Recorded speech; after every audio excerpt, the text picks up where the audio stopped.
and welcome to another episode of Buckka Party. Buckka Party is a show that focuses on contemporary and cosmopolitan looks of Western and South Asian fashion, lifestyle, and identity. In today's episode, we'll do some sightseeing, and we'll also do our best and worst outfits of the year. But first, let's do our best and worst purchases of 2023. I'm going to share with you my best and worst purchases of 2023. First up is this maxi black wool blend coat from Mango. Now, what I was looking for coats for Seasons and Seasons is a black maxi long line coat, maxi length preferably, and I've ordered a few but have sent them all back. But when I got this, I saw the pictures and I knew it was going to be a very strong contender. What's really important for me in a coat, besides the material, is the fit and the tailoring. Again, if the coat is too big, too overpowering, it can really drown you and the coat is wearing you instead of you wearing the coat. And finally, I found a coat that's exactly what I'm looking for. Structured, but a little oversized. Now, the structured aspect comes from the masculine cut, and it looks really sophisticated and sleek, which is what I wanted to go for. But I also wanted to be a little oversized so I could put sweaters underneath and layer it so it wouldn't be too tight for the rest of my clothes. I'm really happy with my purchase. The second piece is this red sequin clutch from Mango. I don't have a lot of red in my wardrobe, and that is something I want to add to in 2024. I also bought a red cashmere sweater, so now I have two pieces that are red. But the thing about red, it is very bold, but the best thing about that is that you don't really have to accessorize, and you let the color do the talking. When I do buy a bag, it has to be able to hold all my essentials. So it has to hold my phone, my lipstick, if I'm carrying keys, my wallet. So if it doesn't hold all those things, then it's a no-go. This one is compact enough, but it could even hold my camera as well in here. So if I want to shoot anything, I can. Also, what's really important to me is a purse has to have a strap. So I call this my sport mode. So if I want to be hands-free, I can just put it around and easily shop for things. So the great thing about this bag is the rest of your wardrobe could be neutral, all black, all white, no fuss. But if you really want to make your outfit pop, all you do is just put this purse on and it's jewelry and a bag in one.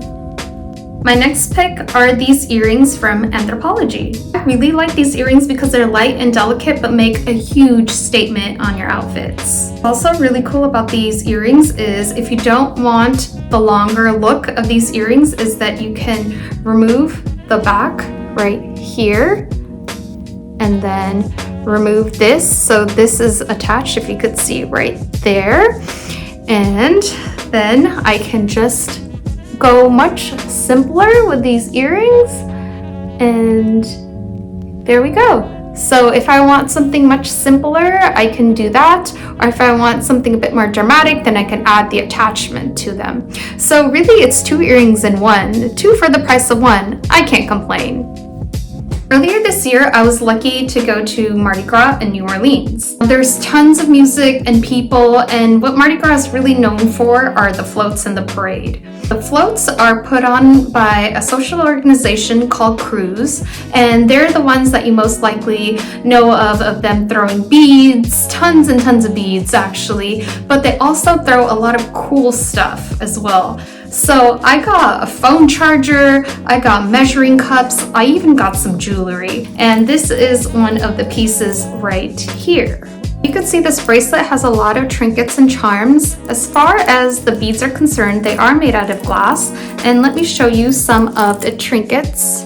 So we have a melody sign and the trumpet, and those represent the jazz scene of New Orleans. And then we have the date here as well, so 2023.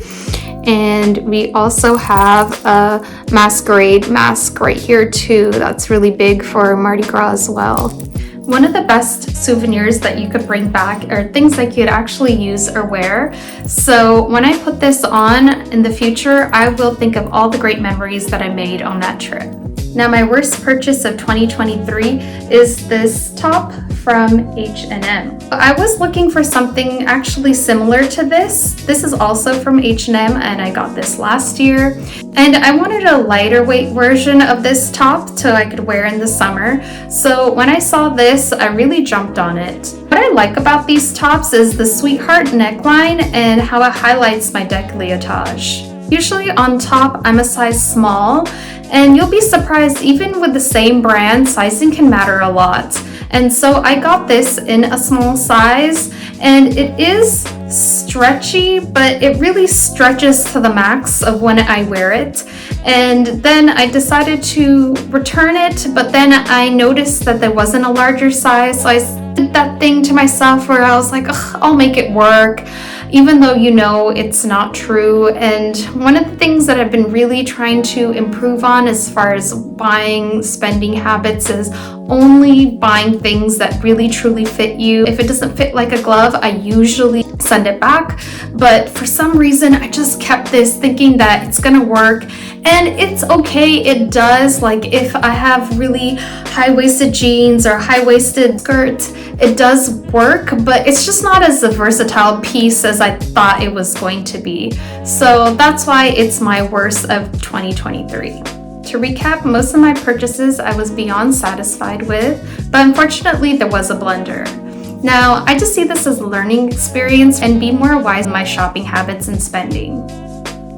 On our last episode, we showed you how we were going to be packing our personal item and our carry-on for our trip. Well, here are some highlights of that trip to Mexico City and Tulum.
Lastly, we wanted to share our best and worst celebrity looks of 2023. Let's take a look. This segment, we're going to be talking about our best and worst picks of outfits this year.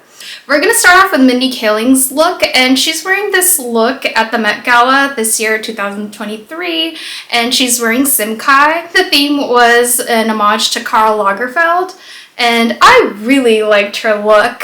She's had a glow up this year. It's really exciting to see her style evolution from when she started in the business to now, and I'm waiting for 2024 to see what kind of looks she pulled out. How did you like this look? Mindy Kaling's look at the Met Gala, I really liked it. I think it suited her frame. She dressed her body type well. I liked it. Well, you have to also address the elephant in the room. Her body has changed, and with that, she does have access to more straight sizing. I know that brands try to be more size inclusive, but let's be honest, they're not all there, and when you look at her, at least this year, she comes off as way more confident, and you can really see that she's really enjoying what she's wearing. I think it's one of my favorite looks of the year. And I really like the Brian Simkai. I really like his looks. They're very ethereal, very flowy, attention to detail, embroidery, embellishments too. I really like the look. Nice. Our next look is a Manish Malhotra look from Fatima Sana Sheikh. She's actually wearing it for his Diwali bash, and I really like this outfit. It's very simple and understated, but with the red bold color, you don't need much accessories because the color does all the talking for you. I think it was a bold choice. I did not like her hair. I think she could have put it up with something that like big of a statement. I think you need to move like your hair and everything on your face. You know? I don't mind the waves, but yeah, I wouldn't mind her having her hair up. I also own a red sari, and it's very simple. It's made out of cotton. Because it's a very bold color, it makes a pop. So if you notice, she doesn't wear a lot of accessories, which I don't think you need to do in this outfit because, yeah, the red is the accessories, it's the outfit, it's everything. For me, I really enjoyed this look. I liked her clutch as well. Her gold clutch. Oh yeah, that's really a good nice touch, yeah. Yeah, that's a good accent. The next look we have is from Malala, and she's wearing Ralph Lauren at the Oscars. I really love this look. I think it's my favorite look of the year. When people saw her, everyone's jaw dropped because people weren't expecting her to wear this. You know, she's a bit more not known for her fashion and is a bit conservative and understated, which is fine. She's not in the fashion business. You know, she's doing a lot of other great things. But when I saw her in the Oscars in this look, me along with I think the whole world that was watching was like, wow, what a surprise, very unexpected. And again, it's the same thing. When I saw her wear that, she felt so good and confident, and that is part of an outfit. She's wearing the outfit's not wearing her, and I think it's really true to her. You know, it is conservative, like you said that she is, but just because you're conservative doesn't mean that you can't have style. And yeah, it was a feast for the eyes. I really enjoyed it. How about you? I really enjoyed it too. I liked it's different for her, right? Something unique, something like she was obviously making a statement this year. She's arrived. It was the statement. She's arrived. I liked her makeup, her eyebrows. I loved her lips. Her hair was wavy. I think I really liked that. All in all, 10 out of 10. I hope she gets invited to more places, and I can't wait to see what other looks she has in store. Yes. The next event is at the Nita Mukesh Ambani Cultural Center. It just opened up this year in Mumbai, and they're having an opening gala, and there were so many celebrities and the who's of India and beyond. And I wanted to look at what people were wearing there, and actually a lot of my best and worst dress come from this event. The first look is from Zendaya, and she's wearing Rahul Mishra. I really love this sari on her. It was also a show-stopping piece. The thing about saris is it's all about the fit and the pleats. If you don't have that right, it's a disaster. Yeah. And whoever did her styling, the tucking, the pleating, oh, chef's kiss. It was so good. Yeah, because honestly, the sari is not that nice. It's just how she carried herself, her hair. I really liked her low bun with it, and the fitting, the styling, how she tied it. But all in all, the sari wasn't that good. Why didn't you like it? I don't know. It looked like I've seen better. Let's just say that. I know that there's Zendaya stans out there. She looks good in a lot of things, but also there are some flops that she had. So I like to be impartial. I'm not gonna like something because it's a big celebrity and they're wearing it, you know? I'm not gonna like it necessarily because, ooh, there's Zendaya and she's wearing a sari, I have to like it. I like the sari. Sure, there's better ones, but probably her first time wearing a sari, and she picked a really great one. I know she has a stylist too, but you know, it's a relationship. Kudos to her. It's not easy wearing a sari, so kudos to her. Yeah, and I'm sure she's in heels too. Yeah. And she's already tall, so. Yeah. She carried herself really well in that. True. Yeah, she looked elegant, classy, and I really liked it. Next look we have is actually from Zendaya's stylist, La Roche. He also made an appearance, and he's also wearing Rahul Mishra. What did you think of the look? I really liked it. I kind of liked it better than the Zendaya, to be honest. Oh, really? Okay. Yeah. The only thing I didn't like is the outfit was like overpowering itself. He didn't need any jewelry or anything, so that's my only critique. But I liked it. You didn't like the snake. Yeah, I didn't like the snake. It's already bedazzled and it has a big flower embroidery. He didn't need. Yeah, I don't think the snake necklace, I'm assuming it's from Bulgari, added anything to it. But yeah, the outfit, the two-piece itself looks so good. I love the embroidery, and I'm really partial to florals as well. I think he was one of the best dressed as far as men is concerned this year. Yeah, I think it was kind of like a play on Sherwani type, because like the collars and the yeah, I think it was Nero collar or something, I don't know, but it was kind of like a Sherwani type thing, and then two-piece like lehenga underneath. Yeah. It was nice. Also at the same event, we have Kira Advani and her husband Siddharth Malhotra, and she's wearing Manish Malhotra at the same event at the Mumbani Cultural Center. I really like the skirts. I like the iridescence. I'm really partial to metallics and shine. And I have no problem with the gold dupatta and the silver ensemble. I know people are a bit sticklers for either wear gold or silver. I think you could do both. It really depends, and in this occasion she looks really good. For her, I liked her maxi. I liked her chuni dupatta. Her top was my least favorite. I liked her slick back hair. I liked her makeup. It looked nice. But yeah, the top was my least favorite.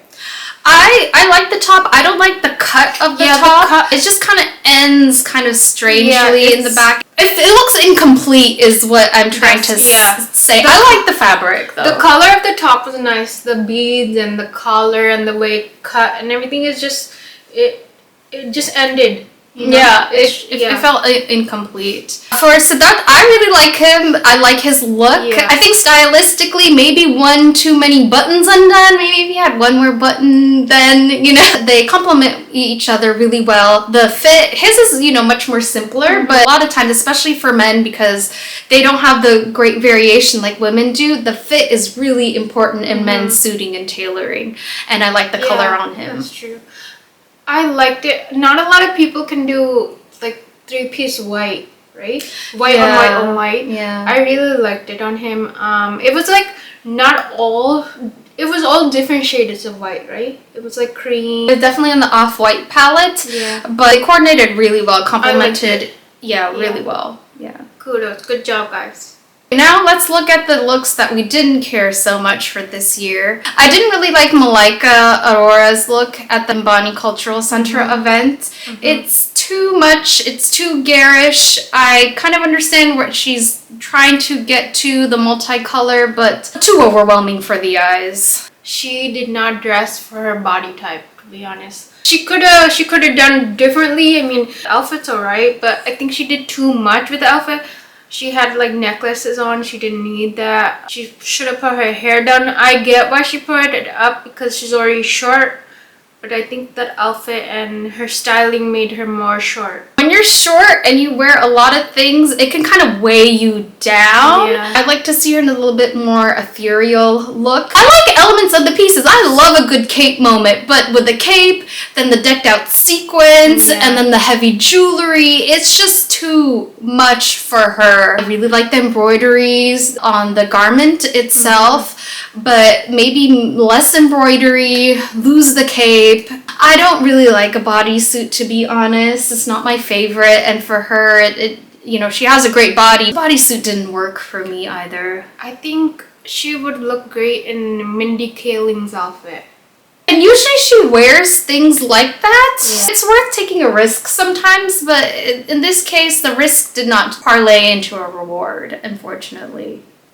As far as runner-up for worst dress this year, it has to be, surprisingly, Mukesh Mubani at his own event. The tailoring of this suit was a disaster, and I can't believe nobody told him, hey man, you need your pants hemmed. You have all this money in the world, access to the best of the best, and you look like that? Come on. Come on. Yeah, I didn't like it either. It was 2 thumbs down. That's all I gotta say. Shoulders are a bit too wide for him too, and it's just not a good fit. And like I said previously, with men, they don't have a lot of options, so you really have to be impeccable with the tailoring and the fit. And this, again, yes, 2 thumbs down. And surprisingly though, this is not my worst pick of the year. There's actually someone even worse dressed up at this event. Worst dress for me was Amir Khan. At a star-studded bash. Look at Zendaya, look at La Roche, look at all those people that we talked about, and he dressed as that. I don't even know what it is. He must have gotten dressed in the dark. What an abomination. I could go on and on. I'm gonna rant and rant and rant. I don't know what he's going for. Like, is he shopping at the bazaar? Is he going hiking at Jungfrau? Piece by piece, let's break it down. It's just a green plain kurta. You could wear that at anywhere. It's not anything special. Like, these events are special. People get dressed up to the nines, and it's insulting for everyone else that actually put effort in dressing up. Next is pants. One of his pants is tucked in a shoe, and the other one isn't. It's just haphazard and lazy right there. And then the hiking boots, I don't even understand that part. Are you going hiking to the Matterhorn? It's just so confusing. I don't get the outfit. It was my worst dress. I didn't think it was the worst one. Yeah, he could have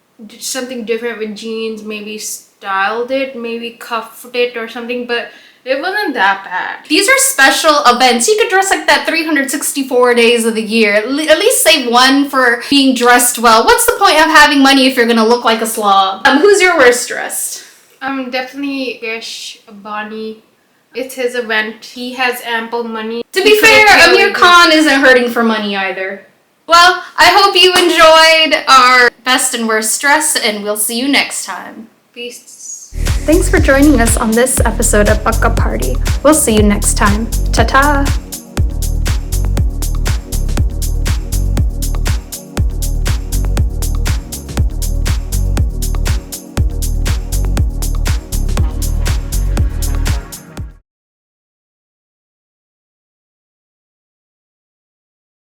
Event, we have Kira Advani and her husband, what's his nose? and his What's his nose? and